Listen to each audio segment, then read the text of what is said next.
Hey gang, Rowan here. Welcome on back to the Cade and another episode of our one-day playthroughs. The series where, at a time when the average game takes tens, if not potentially hundreds of hours to complete, not that that's necessarily a bad thing, the point of this series is to go back and take a look at games that you can beat in a day, or in some cases, in less than an hour. And in this episode, we are going to try and beat one of my favorite early video games of all time. We're playing Zaxxon. Now, if you're not familiar with this game, would not be surprising because you're likely under the age of 40 and most likely even under the age of 30. And how this game had an impact on me when I first started playing way back in the days of yore was because, like a couple of weeks ago where we did Donkey Kong Classics, where we took a look at the original Donkey Kong and Donkey Kong Jr., I mentioned at the time that my introduction to that game was through a friend of mine in my neighborhood way back in New England who had a ColecoVision, which was a second generation video game console. Short-lived, but was highly influential on the third generation. That console had Donkey Kong on it. The other game that my friend had was Zaxxon. And this version of it was made available on the SG-1000, which was the first generation Sega home console, but that was never released in the States. But when the Sega Master System came out in 1986, it was backwards compatible with SG-1000 games at the time because the official designation for that console was the SG-3000 or the SG Mark III. This game originally came out in January of 1982 in Japan and was released in North America in arcades in April of that year.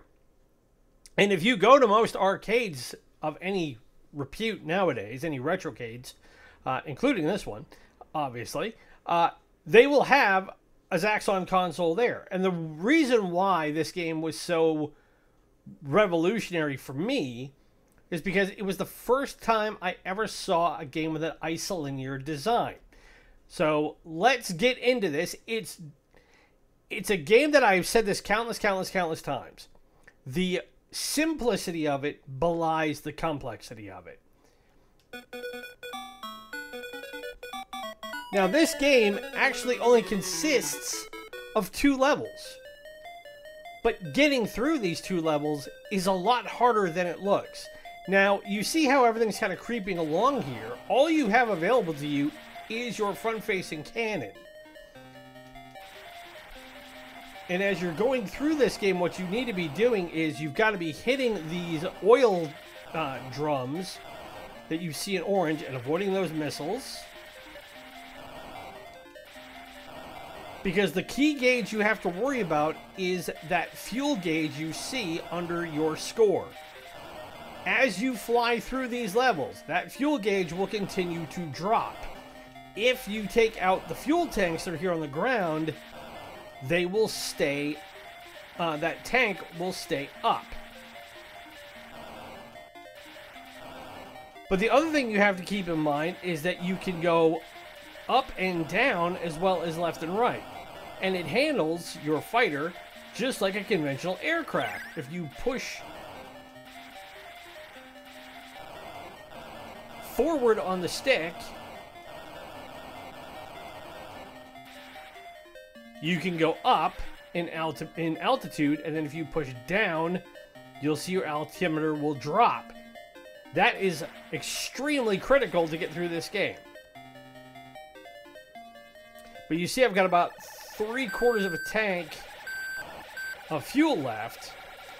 Now, in the arcade version of this game, this was like a bonus level. And these fighters that you're taking on were always really frustrating to try and hit.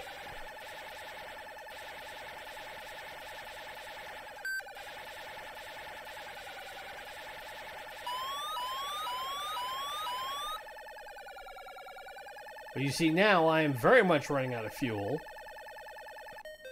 Now I'll get a chance to get more while I'm in this zone.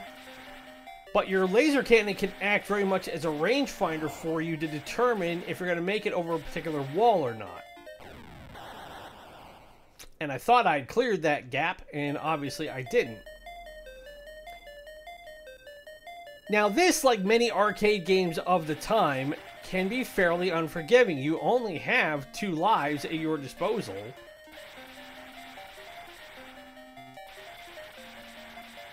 And you've got to make them count. Now, if you can get through these types of zones, and yes, they do look fairly repetitive, you have to bear in mind, this game is now 42 years old. And the Sega Master System version of it is just under about 40 years old. Now, this is always a problem, because you got to get under, you got to be just high enough to stay under the electro fence and not hit it, otherwise you're automatically dead. But clear the wall. So getting through that gap is really tough. But once you get to the end of this, if you can make it through all of these obstacles and get past all these guns and all these missile ports and all that stuff, what is waiting for you at the end is a robot known as Zaxxon. He is the titular character in this game, and he is who you have to destroy. And it doesn't make it easy to destroy him either, because it's not like a traditional boss battle where you see a life gauge and you know he's got a weak point or stuff like that. 40 years ago, it was very much total trial and error to take him out. And what he will do is he will launch missiles at you, and what you have to do, you've got to time it just right and blow up a missile as he is firing at you. If you can do that, you will destroy Zaxxon.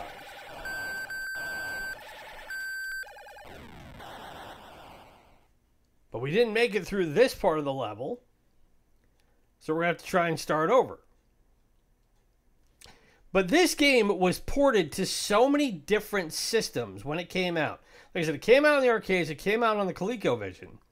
And the ColecoVision is worth noting because the graphics, just like it was with Donkey Kong, were as close to one-to-one fidelity with what you had in the arcade cabinet as you could get for the time. So by comparison to this, the game moved better, the graphics were sharper, and it was, in all told, a better version of the game. But this game was also ported over to the Coleco Adam, which I had no idea was even a thing, the Commodore 64, the MSX, which is the original console that had Metal Gear and Metal Gear 2 on it. That was the versions we played earlier in our playthroughs. The Atari 2600, the Atari 8-bit, the Apple II, the Intellivision, the IBM PC, and a couple other computer systems that did not have a whole lot of lifespan to them at the time.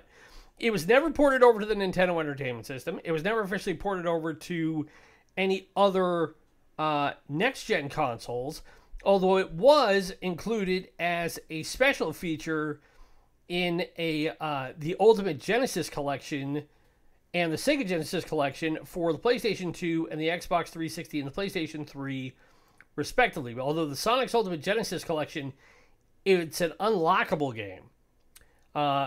So being able to have access to it is not as easy as you would think for a game that had as much provenance as it had back in the early 80s. But I used to want to play this game when I was at an arcade. If the cabinet was free, I would play this game often more than I would play Donkey Kong. Or even Pac-Man. Or even Galaga. Because I love the design of it. We didn't get games like this available to us in the early 80s. And it's not that they weren't, in some ways, because the medium was still so fairly new 40 years ago. This was the real first example of game designers trying something different. And one of the reasons why this game is called Zaxxon, because I gotta stay out of the way of that gun port, is because this was the first game to employ what was called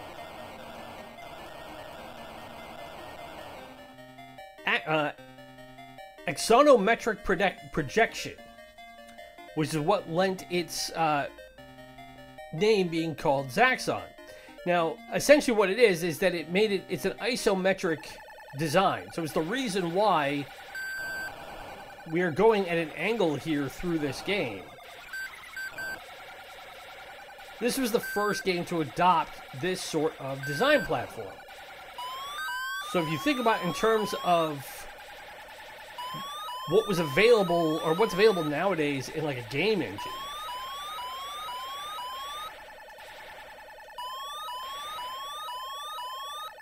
this was the first truly isometric game engine that was ever created.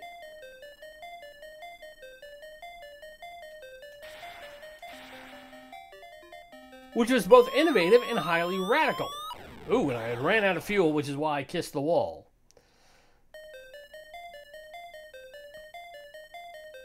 And this sort of design has actually made a massive resurgence in recent years in the indie gaming front.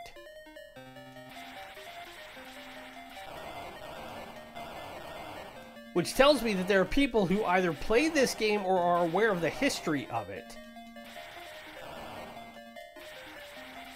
And that was enough to convince them to come up with something similar. At least in terms of design, not necessarily saying it's identical to the game itself.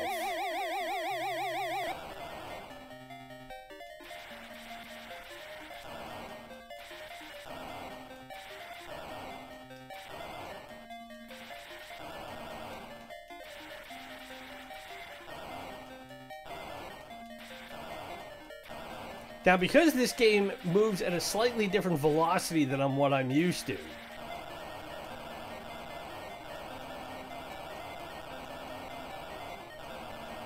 it is easier for me to anticipate what is coming and get down the pattern recognition you need to beat a game like this.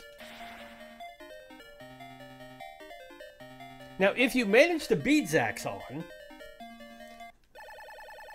like most arcade games of the time, you will simply start the game over and have to go through all this and beat him again.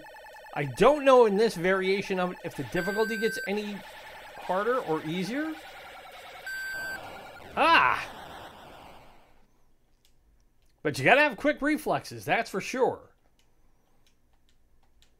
When I was testing this game out to see if it worked on my emulator, and again, I'm playing this on the Fusion 3.64 emulator, I was able to get through that second bonus screen.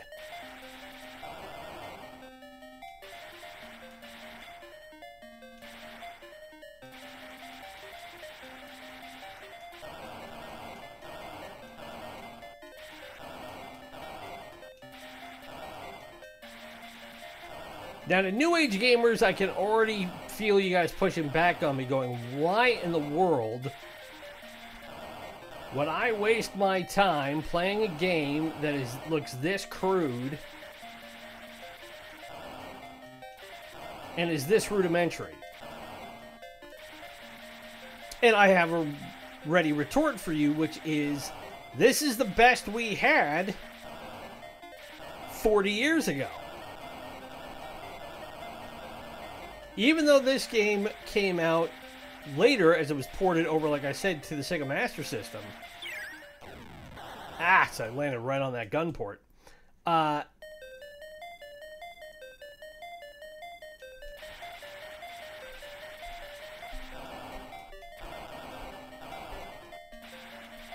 In the early days, at the height, really, of arcades prior to the '83 crash,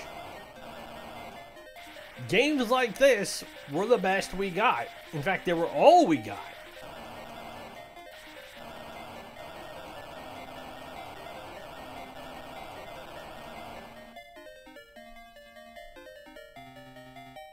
And in no small part because there was such a glut of science fiction, outer space type games like Space Invaders and Galaga and Galaxian and Zaxxon, and games that followed a similar creative vein in which you were having to save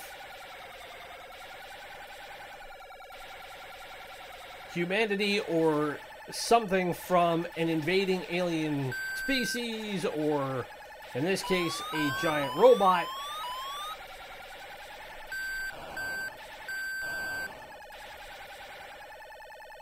Okay, we got enough fuel. I'm hoping that we can get over this wall.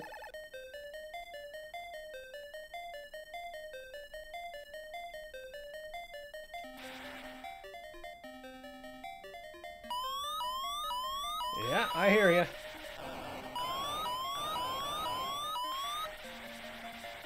That's why we're stopping and getting gas. But it was partly because of the dearth of these sorts of games, as well as the greatly diminishing returns we were getting on consoles at the time, like the Atari 2600, for arcade titles like Pac-Man and most notably E.T., that led directly to the dreaded crash of '83 and the entire video game market in the world of video games as we knew it almost going extinct really before it even had begun to flourish.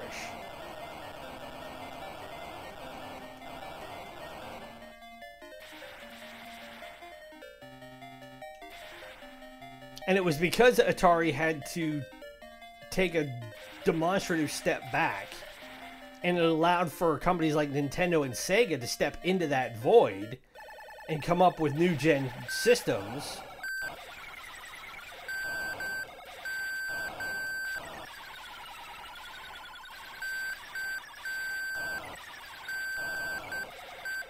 That appealed more and resembled closer to video games that we knew at the time and wanted to play. And also diversified themselves away from outer space type games and gave us stuff like Legend of Zelda and Mario and Metroid, which is a space-based game, but it's different because it was an action platform game. And Castlevania, which hopefully you guys tuned into Sucker Punch Sunday yesterday, where we played Castlevania Dracula X.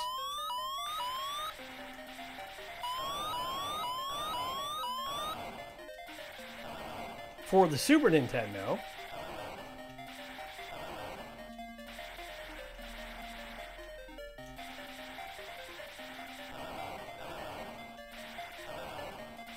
And in some ways, given the cyclical nature of media in all things, even video games, we're kind of back there again.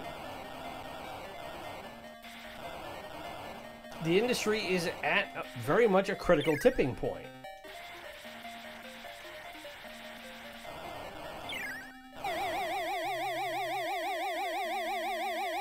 Hopefully we can stay under this field. Yes, we can.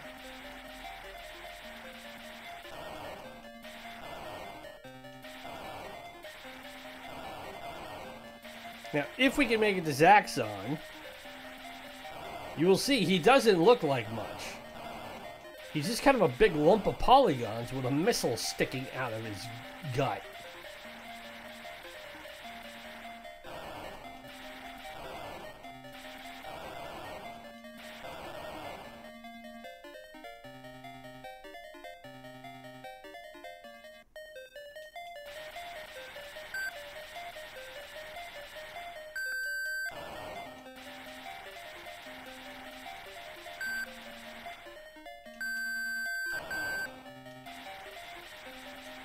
Alright, see if I can pick more of these guys off.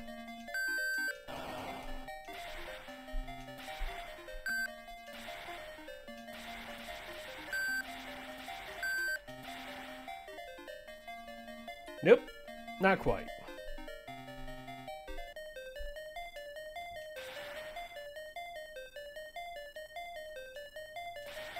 What you'll find is that the less you use your cannon in those levels, the less fuel you will ultimately consume.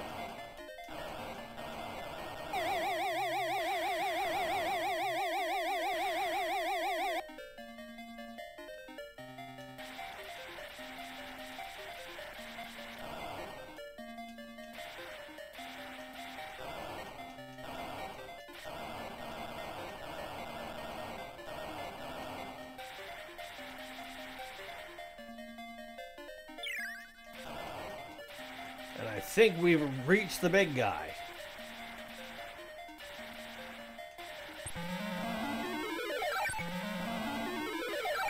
Yep, that is Zaxxon right there. And what we've got to do is we've got to hit that missile. And we did.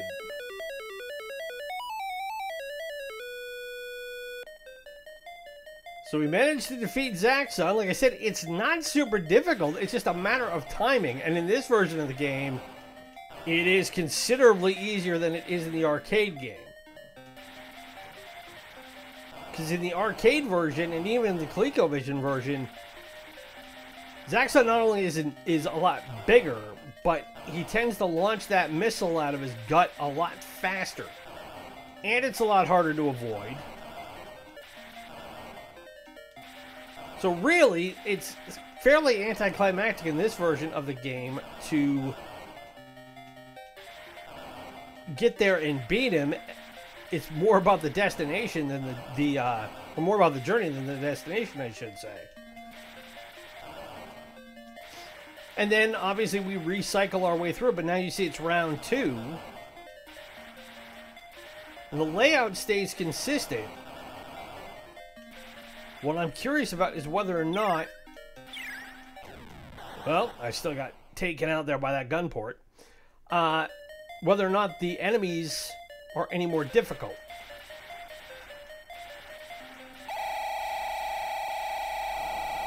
Now that missile is coming from Zaxxon as a warning shot to basically, don't come this way, chummer, you're not going to like what you find. Well, I already took you out once.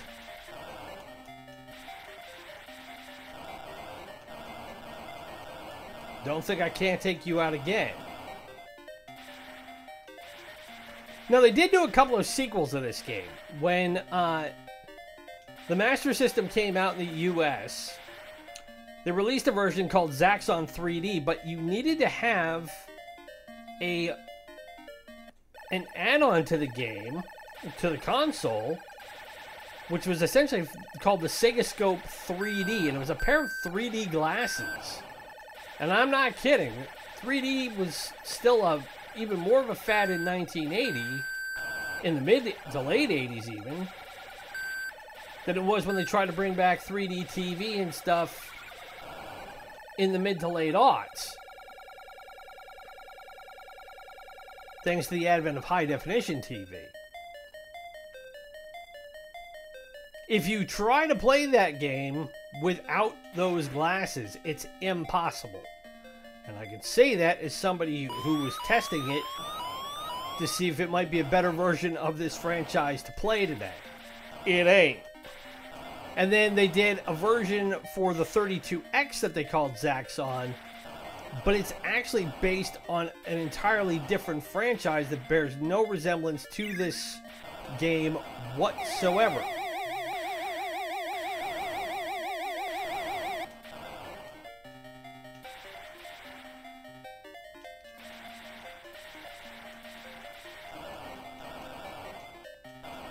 And as the decades progressed, there just really wasn't any interest or on either Sega's part or on the public's part to have a new version of the game. So it is one of those titles that just kind of gradually faded away into history. And that's one of the many reasons, as I've said before, why I love having emulators, because an emulator allows me to go back and play these sorts of games and remember what it was like, even though I freely can see this is a lesser version of the arcade version of Zaxxon. I would say, realistically, it's within 70 to 80%.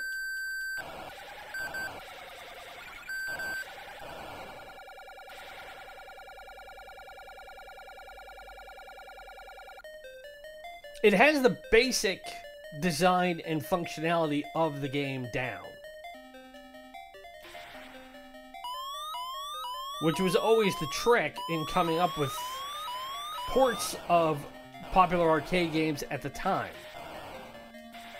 And this was similar to Donkey Kong. It was similar to Pac-Man, Miss Pac-Man, Pitfall, all of them. Burger Time, you name it, Frogger. Any game that kids were wanting to have taken from their local arcade and put on a home console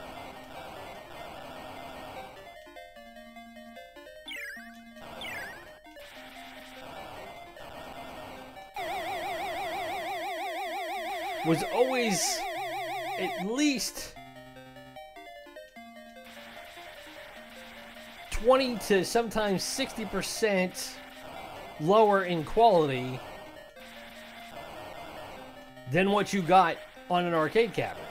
Simply because the arcade cabinets had more computing power, the boards were better, the graphics processors were better, and even saying that feels silly because all that stuff was so rudimentary by today's standards. I mean, my PC has a third generation graphics card. It's got a 3060. That thing, by comparison to original graphics cards, or not even graphics cards, but original graphics processors that were used in arcade cabinets. The idea of an independent graphics card back 40 years ago was unheard of. Everything ran off the ability of the CPU to generate the graphics and the RAM.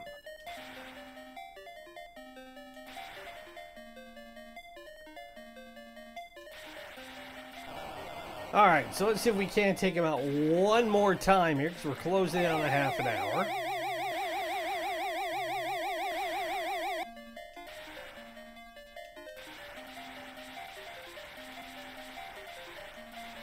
And if we can do that, I think we'll call it good. So we've gotten this far, we might as well try and take him out.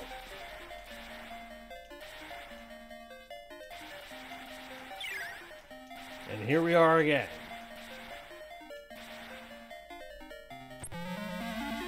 So there he is. So let's see if we can...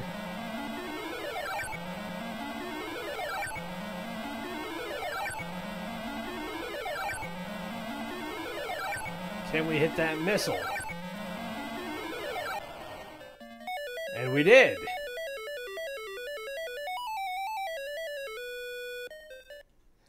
So I think since we've got about a minute and a half to go, we'll call it good there. Because, like I said, this game will just simply recycle itself until I run out of lives. But that, in a nutshell, is Zaxxon for the Sega Master System from 1985 as ported from the original game from 1982. Now, let's get the first obvious question out of the way.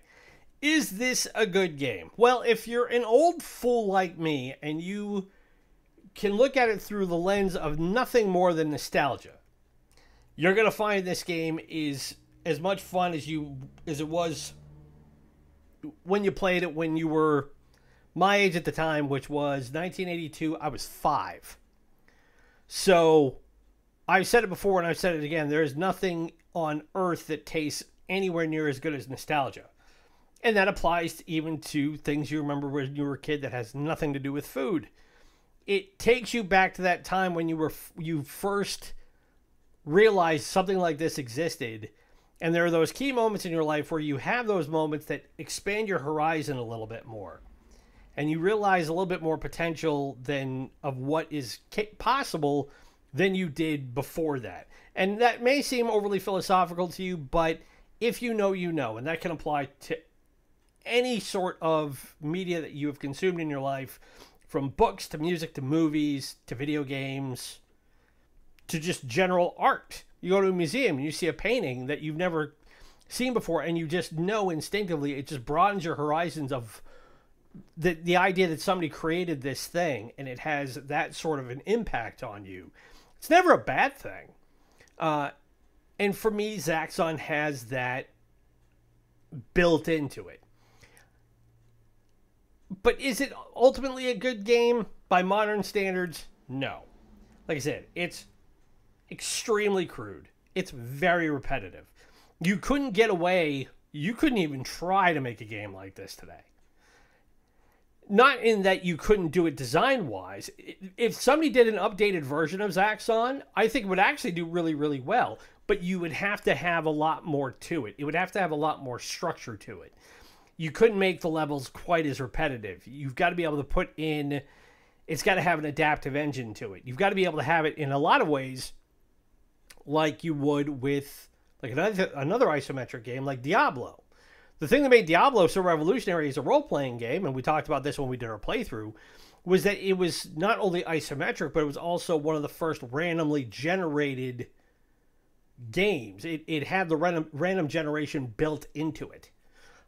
If you can do that almost 35 years ago with Diablo, there's no reason why you couldn't do something similar today with Zaxxon. But is that something that people would want to play? I think, again, because isometric design is become such a darling of the indie market, that if somebody wanted to take the time and energy to make it, why couldn't they make a really good version of it? And update it and give it a really good shine and polish and remind everybody of what the capabilities were in a game that was this revolutionary 40 years ago. Again, we hadn't seen a game like it before, and we really haven't seen another game like it since. Now, granted, there are a gazillion flight simulators out there. I know, I've played them, I own them, I love them. It was this game in particular that really got me into the idea of being able to play those sorts of games as they progressed through the decades, and as consoles got better at being able to create those sorts of environments, to the point now where I have every version of Namco's Ace Combat that's been released. I love those games. It all started here. So, is it a game that I can recommend you try? I mean, if you really want to go back and get a really good understanding of what your parents, and dare I even hate to say, your grandparents were playing when they were young kids, maybe. Like I said, I'm playing this on the Fusion 3.64 emulator, free emulator, easy to download. Trying to find this game, you can find it on the Internet Archive. It's not hard to get to, and you can give it a whirl. But your only other options are to try and unlock it off of Sega video game collections that were on the PS2, the PS3, and the Xbox 360. Whether or not those versions are still around, I don't know. And whether it's worth going through all that hassle just to unlock them, that I don't think so either. So you're better off going straight to the source if you want to try it. If you have any familiarity with this game, either in the arcades or on the consoles, by all means, leave in the comments below. Let me know. I can't be the only kid who grew up in that era who played this game and was really, really taken in by it. To the point where, again, there's two retrocades within 10 miles of where I live. Both have a Zaxxon cabinet, and every time I go there, I still play it. Because I don't care how old I get or how old I'm going to be, nothing feels better than nostalgia. And for me, this is always going to be one that's going to be right in that sweet spot. So that is our one-day playthrough for this week. If you've been enjoying the content, you know the drill on that. I don't need to repeat it to you. Bear in mind, we are going to start recording our next playthrough. We're actually going to start recording it later today. And we will have that getting ready to send the first couple episodes out starting this time next week. So we will have one more WTF Wednesday coming up. And then starting next Monday, we will start having those playthroughs supersede that until we are done with that particular game. Again, as I've said, not spoiling it. My only hint that I've given to you, and I haven't had many people guess it right yet, which means I'm doing something good, is that it's one of the few franchises that were extremely popular worldwide, but was never released officially in the US on a console. It was brought over and ported in clandestinely, is the nice way to put it, but it was never officially licensed here for various rights and IP reasons. But it's one of my favorite franchises of all time, and I cannot wait to get stuck in and start playing that game again. So, keep an eye and an ear out for that. Those will start posting on Monday next week. Also, we will have Sports Saturday and Sucker Punch Sunday coming up this weekend, where we play a classic sports and fighting or fighting platform-based game from the 3rd, 4th, 5th, and 6th generation. But I've talked enough for one Monday. It is still damn hot in this part of the world, as I'm sure it is elsewhere. I'm going to turn my fans back on and get something cold to drink. So, my name is Ronan. It's been great to spend this one-day playthrough with you. Be safe, be well, stay cool. And we will talk to you on Wednesday for another episode of WTF Wednesday. Bye.